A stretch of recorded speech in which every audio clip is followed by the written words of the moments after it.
best part of a party is always going to be the charcuterie board. But today I want to talk about how to make a perfect charcuterie board every single time. After all, nobody wants to go to a party with bland, flavorless snacks.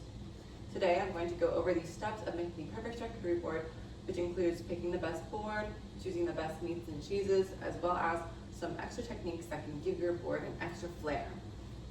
To get started, you're going to want to choose a board. Choosing the best board for your charcuterie delicacies is vitally important to this process. Though some may disagree, I believe that the best sort of board that you can choose is going to be of wooden material for several reasons. One reason being that wood, both in color and pattern, is very artisanal and traditional for charcuterie boards, and it seamlessly blends with any sort of cheeses or meats that you intend to put on your board. In addition to that, according to the Journal of Food Protection, cutting boards of wooden variety were statistically shown to kill more bacteria than their plastic counterparts, making it overall safer for your charcuterie boards.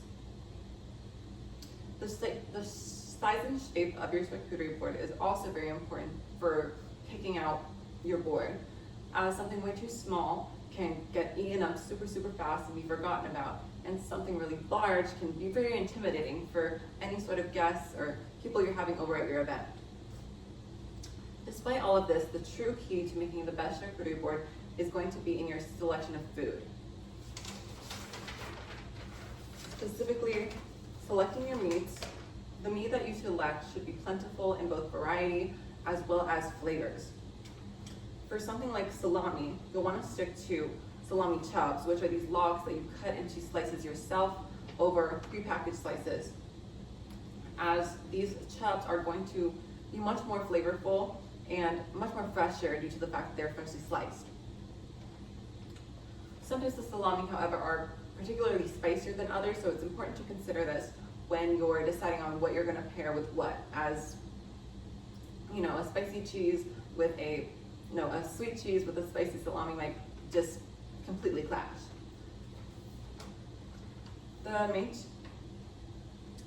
Furthermore, the two main cheeses that you're going to want to select are going to be imperative to the integrity of the flavor story that you want to tell. Having more than two cheeses is honestly optional, as having too many flavors combining may overwhelm your guests. The first cheese that you want to choose is going to be one that accommodates for any average person's palate or taste and flavor. A simple cheddar, such as the one I have here, or a Bella Vitano cheese, like this one here, is going to be perfect for this first choice, as both types of cheeses come in a variety of different flavor profiles and are a very approachable texture. The flavor profile you choose for this first cheese is going to be something personal to whatever kind of flavors you're wanting to incorporate in your board. But this should, whether that be fruity, spicy, nutty, or earthy. Your second choice of cheese should veer away from the sense of approachability that we built up in this first cheese, as we're going to want to hone in on a more unique flavor that is likely less approachable to the average person or someone less experienced with tasting cheese. This will more than likely be a softer cheese with lower lactic acid, such as a bloomy rind cheese like a brie, or a washed rind cheese like taleggio. For this cheese, you'll want to consider the first cheese that you chose in order to choose the flavor profile of your second cheese's flavor profile. For example, if you chose something with a nutty flavor for your first cheese, you'll want to go with a second cheese that is more like a Port Salut, which is nutty but also has funkier notes. Now that you have all of your ingredients picked out, let's go ahead and take a look at some of the extra ways in which you can elevate your charcuterie board. The methods and techniques you use can be the difference between a really good charcuterie board and one that is just kind of subpar.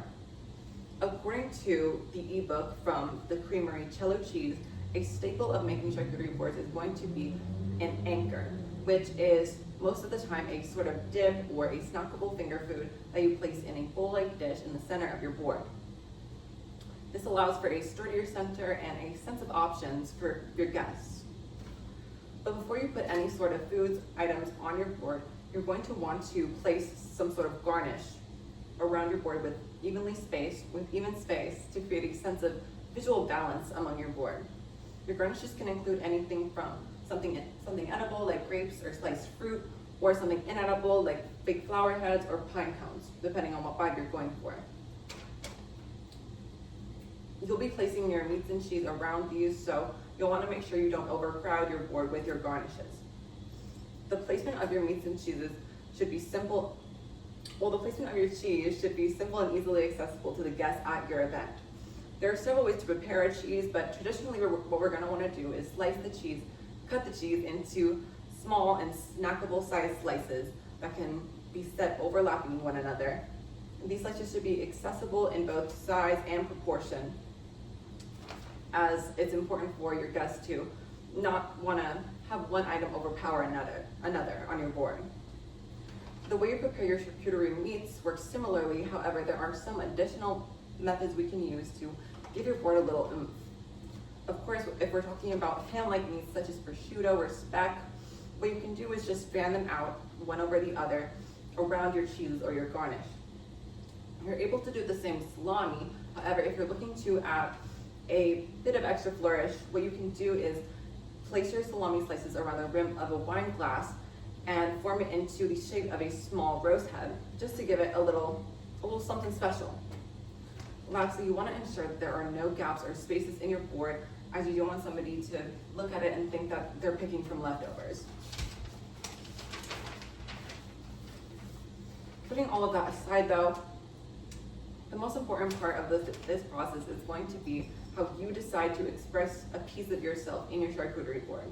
And I want to end off by saying that making charcuterie boards is an art form that can be expanded upon through experience and just life in general. Making the right choices and taking the extra steps to make something that is truly great is going to be the backbone to making an excellent charcuterie board. And with that, I'd like to say thank you all for your time today, and I hope you enjoy all of your charcuterie boards.